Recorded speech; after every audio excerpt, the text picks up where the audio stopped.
Welcome professionals. Through my video, I am trying to explain the real life working relevant situation. In my first video, I have explained about career through SWOT analysis. In my second video, I have explained decision making methods. In my third video, I have explained how to manage your own career. Now I am going to discuss how to build self-confidence. You must be finding correlation in all tools, these all tools and concepts required in our day-to-day working life. I have designed and developed many training packages required in day-to-day working. If anyone interested can contact through my email address given below in description. I am going to explain how to prepare yourself for success. You must understand self-confident people have qualities that everyone admires. For example, we believe on the advice of confident doctor. We follow charismatic leaders who has the confidence. Self-confidence is extremely important in almost every aspect of our lives. Yet so many people struggle to find it. Sadly, this can be vicious circle. People who lack self-confidence can find it difficult to become successful. Confident people inspire confidence in others, their audience, their peers, their bosses, their customers, and their friends. And gaining the confidence of others is one of the key ways in which a self-confident person finds success. The good news is that self-confidence really can be learned and built on. And whether you are working on your own confidence or building the confidence of people around you, it is well worth the effort. Your level of self-confidence can show in many ways. That is through your behavior, your body language, how you speak, what you say, and so on. Professionals, now I'm going to compare the confident behavior and with behavior associated with low confidence. Confident behavior is what? Doing what you believe to be right, even if others mock or criticize you for it. Same way, governing your behavior based on what other people think. This is the behavior of self-low confidence. Now, confident behavior will be being willing to take risks and go the extra mile to achieve better things. In comparison to that, low confident people staying in your comfort zone, fearing failure, and so avoid taking risk.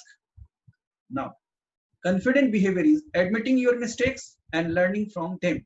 But low confident people will do working hard to cover up mistakes and hoping that you can fix the person or the problem before anyone notices. Now, confident people will waiting for others to congratulate you on your accomplishments. Whereas low confident people extolling your own ideas or virtues as often as possible to as many people as possible. Now the confident people will accept compliments graciously. Thanks, I really worked hard on that prospects. I am pleased you recognize my efforts. Low confident people will dismiss compliments offhandedly.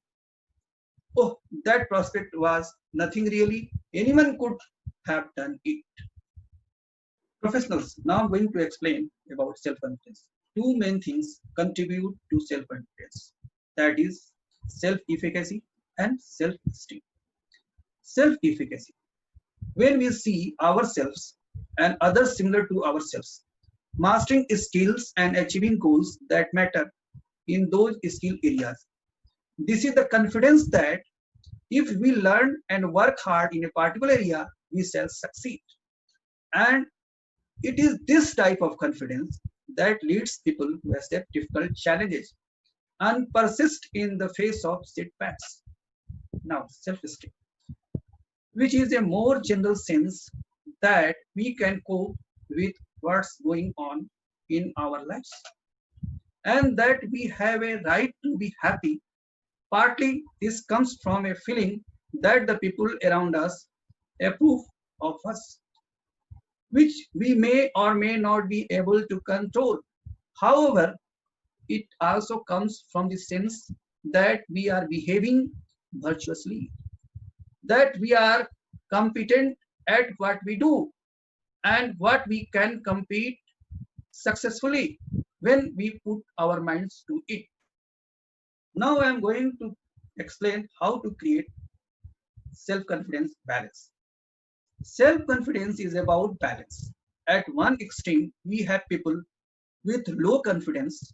At the other end, we have people who may be overconfident. If you are underconfident, you shall avoid taking risks and stretching yourself, and you might not try at all. And if you are overconfident, you may take on too much risk, stretch yourself beyond your capabilities, and crash badly. You may also find that you are so optimistic that you don't try hard enough to truly succeed. Getting this right is a matter of having the right amount of confidence, founded in reality and on your true ability. With the right amount of self confidence, you will take informed risks, stretch yourself, and try hard. Bad news in building self confidence: there is no quick fix or 5-minute solution. Good news in building self confidence: that becoming more confident is really achievable, just as long as you have the focus and determination to carry things through. And what's even better is that the things you shall do to build yourself self confidence will also build your success. After all, your confidence will come from the real work, solid achievement. No one can take this away from you. Now I'm going to explain 3 steps for building self confidence. Now this is the first step, preparing for your journey. And for this step, we have to take 5 action plans. The first step involves getting yourself ready for your journey to self-confidence. You need to take a stock of where you are. Think about where you want to go. Get yourself in the right mindset for your journey and commit yourself to start it and staying with it. Now the first action plan. Look at what you have already achieved. Think about your life so far and list the 10 best things you have achieved in an achievement log sheet. Perhaps you came top in an important test or exam, played a key role in an important team, produced the best sales figures in a period, did something that made a key difference in someone's life, or delivered a project that meant a lot for your business. Put these things into a smartly formatted document which you can look at often, and then spend a few minutes each week enjoying the success you have already had. Now the second action plan, think about your strengths. This is important. Using a technique like SWOT analysis to take a look at your strengths and weaknesses. From these, think about the opportunities and threats you face. Reference: in my earlier video we have discussed SWOT. Make sure that you enjoy a few minutes reflecting on your strengths. Now the third action plan. Think about what is important to you and where you want to go. Things that are really important to you and what you want to achieve with your life. Setting and achieving goal is a key part of this, and real confidence comes from this. Goal setting is the process to set your targets and measures use successful parameters. Goal setting must be synchronized with your SWOT analysis. Set goals that exploit your strengths, minimize your weaknesses, realize your opportunities, and control the threats you face. And having set the major goals in your life, identify the first step in each. Make sure it is a very small step, perhaps taking no more than an hour to complete. Fourth action plan, start managing your mind. This is important. At this stage, you need to start managing your mind. Learn to pick up and defeat the negative self-talk which can destroy your confidence.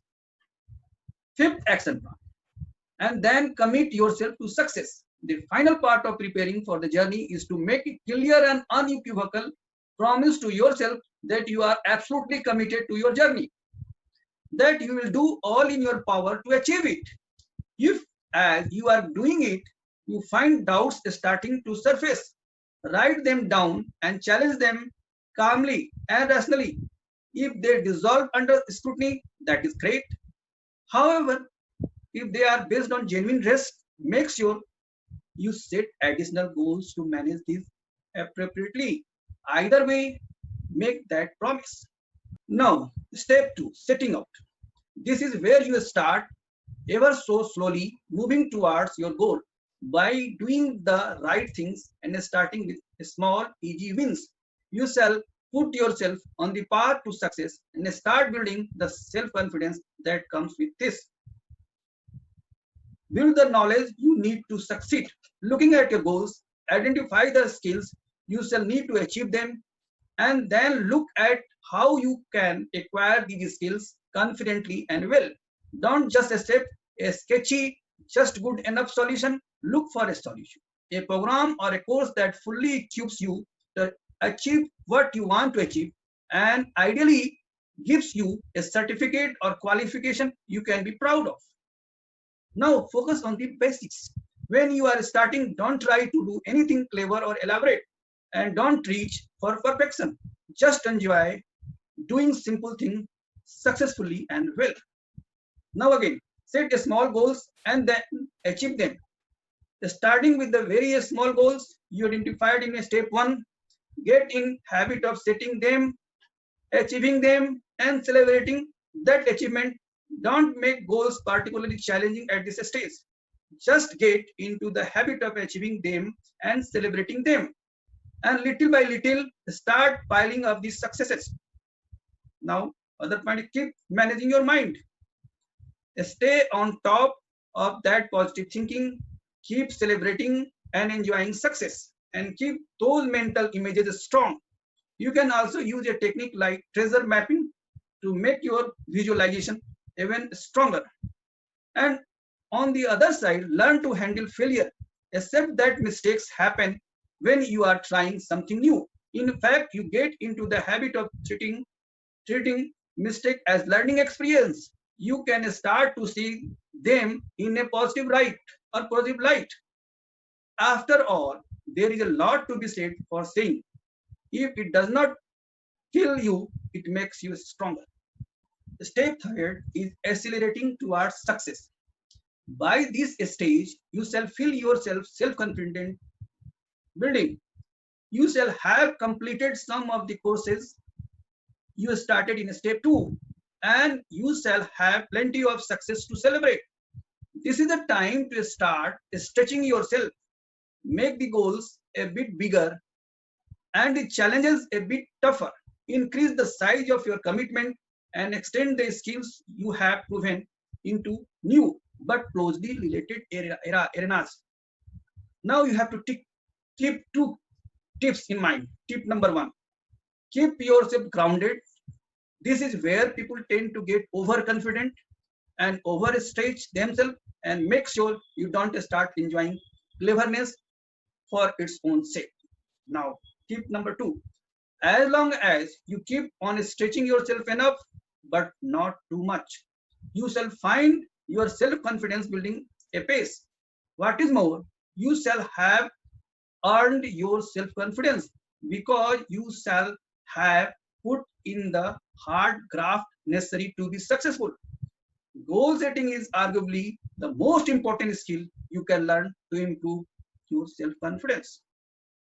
Now I'm going to explain key points what we have learned.